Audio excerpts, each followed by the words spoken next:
सूरज पहुंचा ईशा के घर।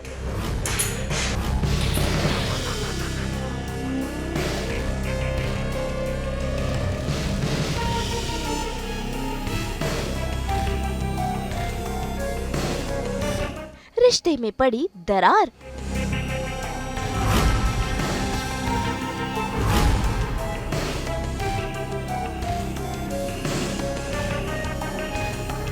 खिंच गई सिंदूरी लक्ष्मण रेखा।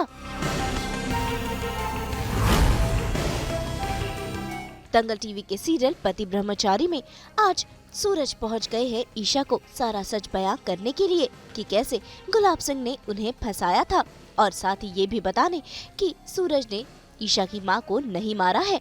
ऐसे में देखिए, थाल बजाते हुए सूरज ईशा को पुकार रहा है, लेकिन यहाँ पर अनुराग और आरव सूरज को रोकने की कोशिश करते हैं, लेकिन आज सूरज किसी की नहीं सुनेगा।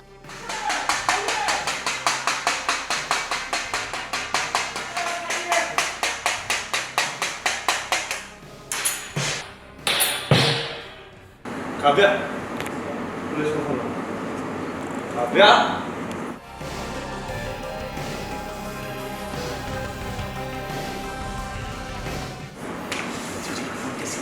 इस घर में कदम रखने की।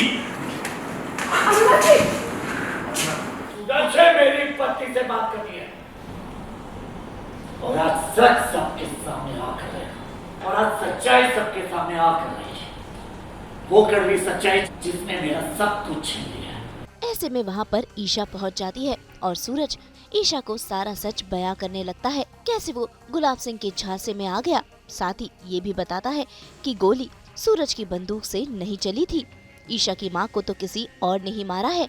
भाई पहले तो चुपचाप खड़ी ईशा सारी बातें सुनती है, लेकिन फिर गुस्से में सूरज का हाथ झटक देती है।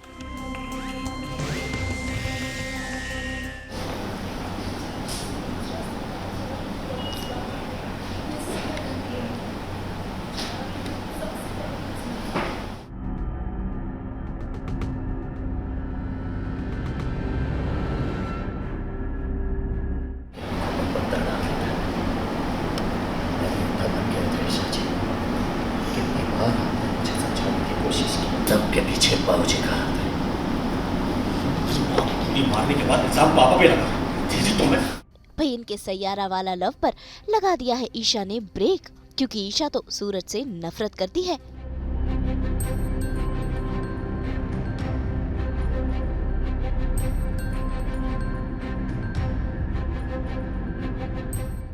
मुझे बिल्कुल भी फर्क नहीं पड़ता कि कोई मेरे बारे में क्या सोचता है ईशा जी, लेकिन ये बात सच है कि मैंने आपकी मां कावेरी जी को नहीं माना। तुम ही मेरी मां के कातिल। ईशा को अब भी लगता है कि सूरज सब कुछ झूठ कह रहा है। ऐसे में वो जाकर ले आती है सिंदूर भरी ये थाली और खींच देती है ये सिंदूरी रेखा, और सूरज को इस रेखा को पार करना मना है। ऐसे में सूरज भी ईशा की बात को मान लेता है। मैंने आज तक एक शब्द भी मत बोलना सूरज। वो जिसके दिल में पत्थर जो रिश्ते की अहमियत समझता है, ना किसी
बिल्कुल बिखर गया है, फीका पड़ गया है बिकॉज़ बाबूजी की जो सच्चाई है वो दरअसल सामने आ गई है सूरज के। एंड सूरज बहुत ही गुस्से में रहता है और वो ईशा जी को सच बताने आता है, कहीं ना कहीं बचते बचाते पुलिसों से। एंड यहाँ पे जैसे ही पहुँचता है ईशा जी रहती नहीं है, पता चलता है कि ईशा जी पुलिस स्टेशन ही गई है, लेकिन ये तो पुलिस स्टेशन से भाग के बाबूजी की क्लास लगा के बाबूजी को मारने के लिए ही रहता है, लेकिन पुलिस आ जाती है, वहाँ से भागता है और यहाँ पहुँचता है। लेकिन ईशा जी आती है और ईशा जी पहले तो बड़े प्यार से बात करती है और सूरज बोलता है मुझे आपको कुछ बताना है, सबके पीछे बाबूजी का ही हाथ था, ये वो। लेकिन ईशा जी सडनली पलट जाती है, वो समझ में नहीं आता इसे कि ईशा जी को क्या हो गया, ये ऐसा क्यों करने लगी। वो गुस्से में जाती है, ना सूरज की बात सुनती है और सूरज जैसे उनसे बात करने जाता है वो लकीर खींच देती है सिंदूर का, बोलती है कि खबरदार जो इस सिंदूर को तुमने क्रॉस भी किया तो सूरज को याद आता है कि ये तो सिंदूर है। तो वो बोलता है ठीक है ये सिंदूर है जो कि आप अपने माथे पे भी लगाई हैं, मांग भरा है आपने इससे, इसकी इज्जत करता हूँ मैं। वो जैसे ही बोलता है आ जाते हैं आदित्य वगैरह, मतलब एंड ईशा जी वहाँ पे। सबसे ज़्यादा हार्श वर्ड ईशा जी का यही लगता है कि एक अच्छा डेडिकेटेड इंसान जो होता है वो ये होता है, मतलब कि आदित्य को दिखा के कि ये तुम्हारा ही दोस्त है, बट आईएएस बनने का लक्ष्य पाया और लक्ष्य उसका हासिल किया। तुम भी आईएएस बनना चाहते थे लेकिन तुम तो गुंडा निकले एक नंबर के। तो ये ज़्यादा उसे हर्ट होता है, लेकिन ये समझ भी नहीं पा रहा है कि एक्चुअली बात क्या है, ईशा जी ऐसा क्यों कर रही हैं। तो बस बात यहीं पे अटकी हुई है और सूरज को पुलिस लेकर जाती है यहाँ से। एंड कहीं ना कहीं ईशा जी के दिमाग में कशमकश चल रहा है, क्योंकि बाबूजी ने भी कुछ बात बताई है उसे और सूरज अपना पक्ष रख रहा है। अब ईशा जी शायद से बाबूजी की बात पे ज़्यादा हावी हो गई हैं, इसलिए सूरज के साथ ऐसा कर रही है। तो अब यही है कि इन दोनों के रिश्ते के बीच आ गया है बहुत बड़ा दरार। अब ये दरार भर पाएगा या नहीं समय के हिसाब से वो भी देखना है, क्योंकि सूरज तो सच्चा प्यार करता है, कहीं ना कहीं ईशा जी भी प्यार करती हैं। अब कौन किसके लिए क्या कर रहा है ये तो ट्विस्ट ही है शो का। बस इतना कहना चाहता हूँ, मतलब एक लाइन में यही कहना चाहता हूँ, सी पति ब्रह्मचारी हमेशा से एक यूनिक कॉन्सेप्ट रहा है और ये अपनी यूनिकनेस को फॉलो अप करते हुए इतना तो ज़रूर दिखाएगा, भले ही ये दोनों एक दूसरे से अलग है, लेकिन हाँ प्यार अटूट है इनका, ये ज़रूर बोलना चाहता हूँ। Thank you. हम तो 24/7 पहनाते हैं आप सबको एंटरटेनमेंट का स्कार्फ। तो अगर आपको ये वीडियो पसंद आया, आप इसे लाइक करें, कमेंट देके अपनी राय ज़रूर दें। ऐसे ही एक्सक्लूसिव कंटेंट के लिए हमारे चैनल को सब्सक्राइब ज़रूर करें। अगर आप यही वीडियो फेसबुक पर देख रहे हैं तो हमारे फेसबुक पेज को भी लाइक करें। नाम तो आप सब जानते ही हैं, सास बहू और बेटियां, जहां हम लेकर आते हैं आपके लिए नॉन स्टॉप एंटरटेनमेंट।